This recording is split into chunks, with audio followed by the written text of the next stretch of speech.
Namaste students, welcome to science class. So today we are going to see a new topic, lesson number 4, electric charge and electric current. So let me see the first. So இப்போ இதில் வந்துட்டு learning objectives பார்த்தீங்கன்னா after completing this lesson, அதாவது இந்த lesson முடிக்கும் போது உங்களால் என்ன புரிஞ்சுக்க முடியும் அப்படின்னா, அண்டர்ஸ்டாண்ட் த எலக்ட்ரிக் சார்ஜ்னா என்ன, எலக்ட்ரிக் ஃபீல்டுனா என்ன, அண்ட் கூலும்ஸ் லானா என்ன அப்படிங்கிறத தெரிஞ்சுக்க முடியும். அடுத்தது explain the concepts of electric current, voltage, resistance and Ohm's law. Draw electrical circuit diagrams for series and parallel circuits and explain the effects of electric current like heating or thermal effect, chemical effect and magnetic effect. Understand direct and alternating current. அதாவது direct current என்ன, alternating current என்னன்னு தெரிஞ்சுக்குவீங்க. Know the safety aspects related to the electricity, aspects related to the electricity. So now let us first we see the introduction. So இப்போ introduction பார்ட்டில், அதாவது mass அப்படின்னா என்னென்னு சொல்லுவோம், நம்ம கிலோகிராமில் ஏதாவது ஒரு வெயிட்டை மெஷர் பண்ணணும்னா அதுக்கு ஒரு ஸ்டாண்டர்ட் யூனிட் இருக்குது, அந்த மாஸ், அதை யூஸ் பண்ணி நம்மளால் ஃபைண்ட் அவுட் பண்ண முடியும். அதே மாதிரி லென்த்து, அதே மாதிரி எலக்ட்ரிக் சார்ஜ் ஒரு டைப் ஆஃப் யூனிட் தான். Also is a fundamental property of all matter. So அதாவது இந்த உலகத்தில் உருவாயிருக்கக்கூடிய எல்லா பொருட்களுமே எதால் உருவாயிருக்கு அப்படின்னா ஆட்டம்ஸால் உருவாயிருக்கு. ஸோ எதால் உருவாயிருக்கு, ஆட்டமால் உருவாயிருக்கு. So we know that matter is made up of atoms and molecules. Matter வந்துட்டு அதாவது ஏதாவது ஒரு பொருள் சாலிடாக இருக்கட்டும், அது லிக்விடாக இருக்கட்டும், கேஷியஸாக இருக்கட்டும், அப்போ எந்த ஒரு பொருளுமே வந்துட்டு எதால் எல்லா மேட்டருமே வந்துட்டு எதால் உருவாயிருக்குன்னா ஆட்டம்ஸ் அண்ட் மாலிக்யூல்ஸால் தான் உருவாயிருக்கு. ஸோ எப்படி மாஸ், லென்த்து, எலக்ட்ரிக் சார்ஜோ இது like mass and length, mass length வந்து ஒரு ஃபண்டமெண்டல் யூனிட்னு சொல்கிறோமோ, அதே மாதிரி எலக்ட்ரிக் சார்ஜ் வந்து ஒரு ஃபண்டமெண்டல் ப்ராப்பர்ட்டி ஆஃப் ஆல் மேட்டர்னு சொல்கிறோமா. We know that matter is made up of atoms and molecules. அதாவது மேட்டர் வந்து எதால் உருவாயிருக்கு அப்படின்னா ஆட்டம்ஸாலேயும் மாலிக்யூல்ஸாலேயும் சேர்ந்து உருவாயிருக்கு. ஆட்டம்ஸ் ஹேவ் பார்ட்டிகல்ஸ் லைக், அதாவது ஆட்டம்குள்ளே என்ன இருக்கும் அப்படின்னா, அதாவது கன்சிடர் திஸ் இஸ் அதாவது இது வந்துட்டு நம்ம நியூக்ளியஸ் அப்படின்னு சொல்கிறோம். இந்த நியூக்ளியஸ்குள்ளே என்ன இருக்கும்னா ப்ரோட்டான் ப்ளஸ் நியூட்ரான் ப்ரெசண்ட்டாக இருக்கும். ப்ரோட்டான் ப்ளஸ் நியூட்ரான் இருக்கும். அரவுண்ட் தட் நியூக்ளியஸ், இந்த நியூக்ளியஸ்க்கு வெளியில் எலக்ட்ரான் என்னவாயிட்டே இருக்கும் அப்படின்னா அப்படியே ரிவால்வ் ஆகிட்டே இருக்கும், சுற்றிக்கிட்டே இருக்கும். இந்த நியூக்ளியஸ்குள்ளே என்ன ப்ரெசண்ட்டாக இருக்கும், ப்ரோட்டான் ப்ளஸ் நியூட்ரான் ப்ரெசண்ட்டாக இருக்கும். ஸோ இப்போ இதுதான் ஆட்டமோட ஸ்ட்ரக்சர்னு சொல்கிறோம். ஸோ இது நியூக்ளியஸ், இந்த நியூக்ளியஸ்குள்ளே ப்ரோட்டான் ப்ளஸ் நியூட்ரான் ப்ரெசண்ட்டாக இருக்குது. நெக்ஸ்ட்டு அரவுண்ட் திஸ் ஆர்பிட்டில் வந்துட்டு எலக்ட்ரான் என்னவாயிட்டே இருக்குன்னா ரிவால்வ் ஆகிட்ருக்கும். இது வந்து எதோட ஸ்ட்ரக்சர்னால் ஆட்டமோட ஸ்ட்ரக்சர். ஸோ இங்கே ப்ரோட்டான் அப்படிங்கிறது நம்பர் ஆஃப் ப்ரோட்டான்ஸ், அதாவது பாசிட்டிவ் சார்ஜ் இருக்கும். நியூட்ரான்ங்கிறது நோ சார்ஜ் அண்ட் எலக்ட்ரானுங்கிறது நெகட்டிவ் சார்ஜ், அதனால தான் இ மைனஸ்ன்னு போடுறோம். ஸோ இப்போ அதை தான் இங்கேயும் சொல்லியிருக்காங்க, atoms have particles like. So we know that matter is made up of atoms and molecules. So atoms have particles like electrons, protons and neutrons. ஆட்டம்ஸ்க்கு என்ன இருக்குமா, என்னென்ன பார்ட்டிகல்ஸ் இருக்குது உள்ள, எலக்ட்ரான்ஸ் இருக்குது, ப்ரோட்டான்ஸ் இருக்குது அண்ட் நியூட்ரான்ஸ் இருக்குது. By nature electrons and protons have negative and positive charge. அதாவது எலக்ட்ரானுக்கு நெகட்டிவ் சார்ஜுன்னும் ப்ரோட்டான்ஸ்க்கு பாசிட்டிவ் சார்ஜுன்னு சொல்கிறாங்க. ஸோ அப்போது ஃபஸ்ட்டில் இன்ட்ரடக்ஷனில் என்ன சொல்கிறாங்க, மாஸ் லென்த் மாதிரி எலக்ட்ரிக் சார்ஜ் ஒரு ஃபண்டமெண்டல் ப்ராப்பர்ட்டி ஆஃப் மேட்டர். எல்லா மேட்டரும் எதால் உருவாயிருக்குன்னா ஆட்டம்ஸ் அண்ட் மாலிக்யூல்ஸால் தான் உருவாயிருக்கு. ஆட்டம்ஸ் ஹேவ் பார்ட்டிகல்ஸ், அதாவது சப்அட்டாமிக் பார்ட்டிகல்ஸ் அப்படின்னு சொல்லுவாங்க அதை, எலக்ட்ரான்ஸ், ப்ரோட்டான்ஸ் அண்ட் நியூட்ரான்ஸ். இப்போ காமிச்ச இல்லைங்களா டயக்ராமில், அது மாதிரி பை நேச்சர் இயற்கையாகவே எலக்ட்ரான்ஸ்க்கு என்ன சார்ஜ் இருக்குன்னா நெகட்டிவ் சார்ஜ், ப்ரோட்டானுக்கு பாசிட்டிவ் சார்ஜ் இருக்குது. So electrons and protons have negative and positive charge. எலக்ட்ரானுக்கு நெகட்டிவ், ப்ரோட்டானுக்கு பாசிட்டிவ் சார்ஜ் ரெஸ்பெக்டிவ்லி. அண்ட் நியூட்ரான்ஸ்க்கு வந்துட்டு எந்த சார்ஜுமே கிடையாது, do not have charge. So electric current consist of moving electric charges.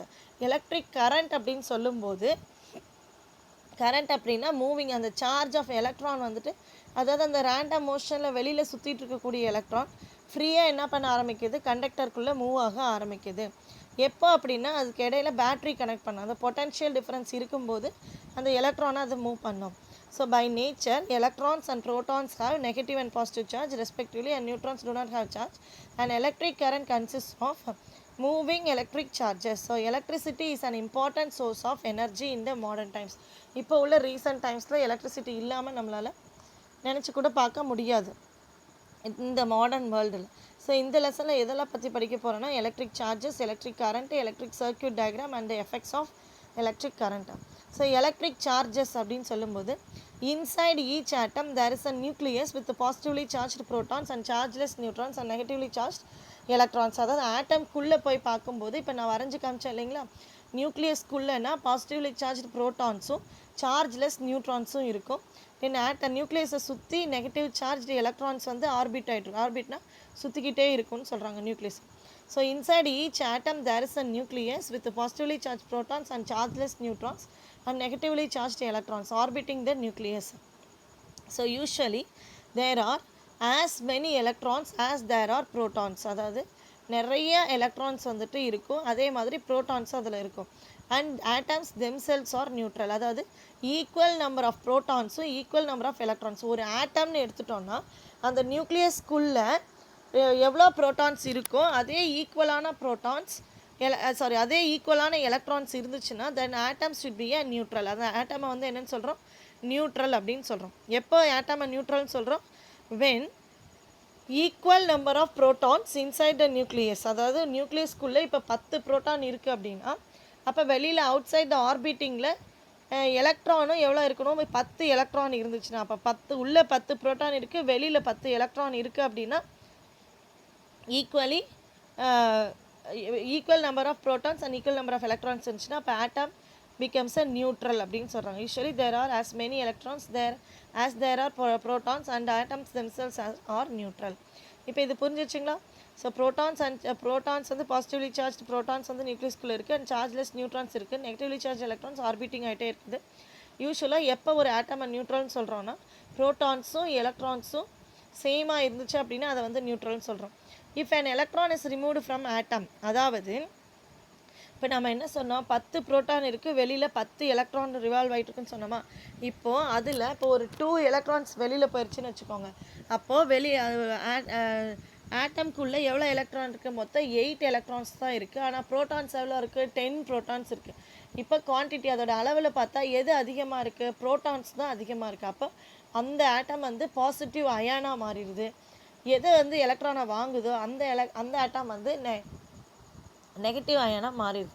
அதுதான் இதில் சொல்லியிருக்காங்க. If an electron is removed from the atom, அந்த ஆட்டம்லேருந்து எலக்ட்ரானை ரிமூவ் பண்ணிட்டோன்னா அந்த ஆட்டம் becomes positively charged. ஏன் பாசிட்டிவ்னு சொல்கிறோன்னா நல்லா கேட்டுக்கோங்க, ஒரு ஆட்டமில் சென்ட்ரலில் நியூக்ளியஸ் இருக்கும், அது ஆர்பிட்டில் எலக்ட்ரான் ரிவால்வ் ஆகிட்டு இருக்கும். அப்போ வெளியில் உள்ள 10 ப்ரோட்டான் இருக்குன்னா, நியூக்ளியஸ்குள்ளே 10 ப்ரோட்டான் இருக்குன்னா வெளியில் ஆர்பிட் ஆகக்கூடிய அந்த ரவுண்டுலேயும் 10 எலக்ட்ரான் இருக்கணும். அப்போ அந்த 10 எலக்ட்ரானில் இப்போ 2 எலக்ட்ரான் வெளியில் போயிடுச்சு, இல்லை ஒரு எலக்ட்ரான் வெளியில் போயிடுச்சுன்னா அதான் சொல்கிறாங்க. இப்போ an electron is removed, an electron ஒரு எலக்ட்ரான் ரிமூவ் ஆயிடுச்சுன்னா 10 ப்ரோட்டான் இருக்கும், ஆனால் 9 எலக்ட்ரான் தான் இருக்கும். அப்போ அந்த இடத்துல எது தான் அதிகமாக ஆக்கிரமிச்சிருக்காங்க, ப்ரோட்டான்ஸ் தான்.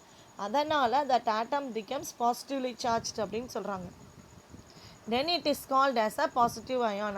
அதனால அது பாசிட்டிவ் அயான் சொல்கிறோம். So if an electron is removed from the atom becomes positively charged, then it is called a positive ion.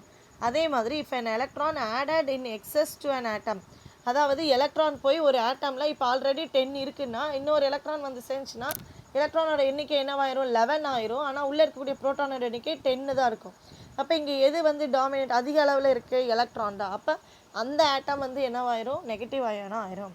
So if an electron is added in excess to an atom, then the atom is negatively charged and it is called negative ion. இப்போ positive ion negative அயான்னா என்னென்னு தெரிஞ்சிச்சா, electron போயிட்டு electron போயிடுச்சுன்னா அது அந்த ஆட்டம் வந்து பாசிட்டிவாக மாறிடும். எலக்ட்ரானை அதிக அளவில் அக்செப்ட் பண்ணிச்சுன்னா அது வந்து நெகட்டிவ் அயானாக மாறிடும். So when you rub a plastic comb on your dry hair, அதாவது நல்லா காஞ்ச தலையில் அதாவது ஈரமே இல்லாத எண்ணெய் இல்லாத ட்ரை ஹேரில் வந்துட்டு நம்ம பிளாஸ்டிக் கோம்பு அதாவது சீப்பை வச்சு நம்ம நல்லா தேய்க்கிறோம். அந்த ஷார்ப்பில் அந்த மேலே இருக்கக்கூடிய அமைப்பை வச்சு நம்ம தேய்க்கும்போது the comb obtains power to attract small pieces of paper. அது நல்லா ரப் பண்ணும்போது அந்த கோம்பு வந்து என்ன பண்ணுது, சின்ன சின்ன பீசஸ் ஆஃப் பேப்பரை அட்ராக்ட் பண்ணுது.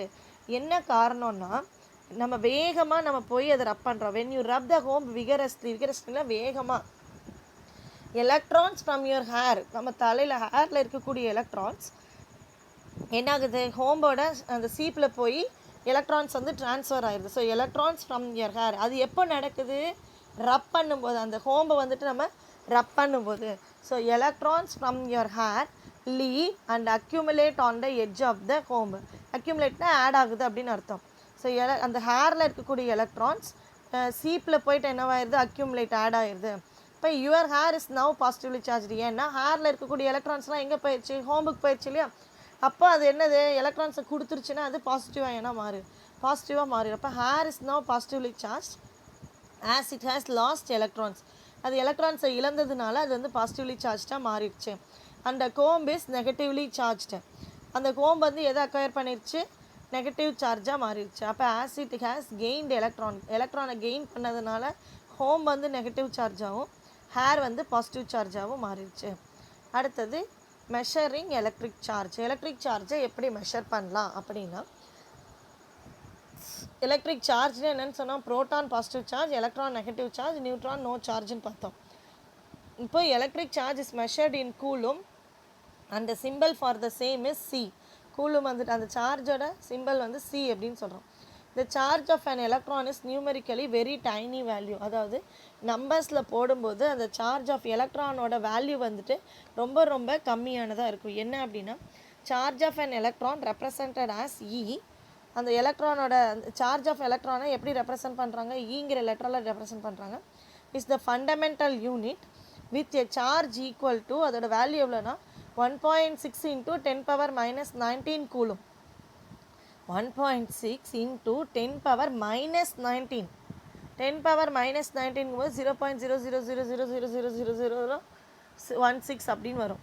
ஸோ அப்போது 1.6 × அப்போ அதோட சார்ஜோட வேல்யூ பார்த்தீங்கன்னா ரொம்ப ரொம்ப கம்மியானது. 1.6 × 10⁻−19 coulomb. This indicates that any charge Q has to be an integral multiple, அதாவது n of this fundamental unit of electron charge E. So general equation என்ன எழுதுறாங்க, Q is equal to NE. Here n is a whole number.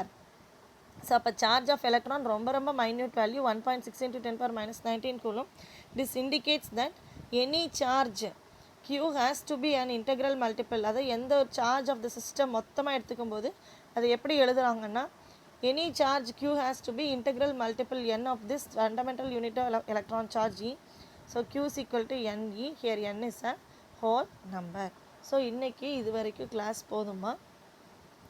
Next இந்த இதில் ஒரு problem மட்டும் இருக்குது, அதை மட்டும் பார்த்துட்டு நம்ம நெக்ஸ்ட் கிளாஸில் மிச்சத்தில் பார்க்கலாம். ப்ராப்ளம் 1 பாருங்கள். How many electrons will be there in 1 coulomb of charge. அதாவது 1 கூலும் ஆஃப் சார்ஜில் எவ்வளோ நம்பர் ஆஃப் எலக்ட்ரான்ஸ் இருக்கும் அப்படிங்கிறது கொஸ்டின். சார்ஜ் ஆன் 1 எலக்ட்ரான், அதாவது ஒரு எலக்ட்ரானோட வேல்யூ என்னென்னா E is equal to 1.6 × 10⁻−19 coulomb. But Q is equal to, நமக்கு ஜென்ரல் ஃபார்முலா இதுக்கு முன்னாடி என்ன பார்த்தோம், NE. Or n is equal to என்னென்னு கண்டுபிடிக்கலாம், Q/E. இப்போ number of electrons in 1 coulomb என்னென்னு எழுதுகிறோம், 1 டிவைடட் பை 1.6 × 10⁻−19. அதை ஸ்ட்ரைட்டாக கேன்சல் பண்ணிங்கன்னா you get the answer 6.25 × 10⁻18 electrons. எவ்வளோ எலக்ட்ரான்ஸ் இருக்குமாமா, 6.1 கூலும் ஆஃப் சார்ஜில் 6.25 × 10⁻18 எலக்ட்ரான்ஸ் வந்துட்டு ப்ரெசண்ட்டாக இருக்கும். ஸோ ப்ராக்டிக்கலாக we have use micrometre. Micro கூலுமில் தான் சொல்லுவாங்க. மைக்ரோனா × 10⁻6 அப்படின்னு அர்த்தம். அண்ட் நானோ கூலும்னா 10⁻9. அண்ட் பிக்கோ கூலும்னா 10⁻12. இதில் தான் ஜென்ரலாக வந்து சார்ஜ், எலக்ட்ரிக் சார்ஜோட யூனிட்டை ரெப்ரசன்ட் பண்ணுவாங்க. So units of electric charge. Practically we have micro coulomb, nano coulomb and pico coulomb as unit of electric charge. 1 micro கூலும்னா 10⁻6 கூலும், 1 நானோ கூலும்னா 10⁻9 and 1 பிக்கோ கூலும்னா 10⁻12. So electric charges additive in nature, அதாவது add ஆகிட்டே இருக்குன்னு சொல்கிறாங்க. The total electric charge of a system is the algebraic sum of all charges located in the system. அதாவது ஒரு சிஸ்டமில் இப்போ 10 சார்ஜஸ் இருக்குது அப்படின்னா, இல்லை தனித்தனியாக இருக்குது, அப்போ அதை ஆட் பண்ணணும் அப்படின்னா, இப்போ ஒரு சிஸ்டமில், அதாவது ஒரு இதில் 5 சார்ஜஸ் இருக்குது, இன்னொரு சிஸ்டமில் 5 சார்ஜஸ் இருக்குது. அப்போ அந்த 2 சிஸ்டமை ஆட் பண்ணால் எவ்வளோ, மொத்தம் 10 சார்ஜஸ். ஸோ அந்த மாதிரி அர்த்தம். For example let you say that the system has 2 charges. அந்த சிஸ்டமில் வந்து 2 சார்ஜஸ் இருக்குது. ஒன்று வந்து +5 கூலும் அண்ட் -2 கூலும். இப்போ என்ன அங்கே ரெண்டே ஆட் பண்ணலாம், we get the answer 3 coulomb. So then the total or net charge on the system is, இப்போ மொத்த total charge on the system என்னென்னு சொல்கிறாங்க, 3 கூலும் சொல்கிறாங்க. So so electrostatic forces between 2 point charges obey Newton's third law. ஒரு electrostatic forces 2 point சார்ஜஸ்க்கு இடையில வந்துட்டு electrostatic force எதை obey பண்ணுதுன்னா நியூட்டன்ஸ் தேர்ட் லாவை ஒபே பண்ணுது. The force on one charge is the action and on the other is reaction and vice versa ன்னு சொல்லலாம். So இது வரைக்கும் கிளாஸ் போதுமா? நெக்ஸ்ட் கிளாஸில் மீதி டாபிக் பார்ப்போம். So thank you children.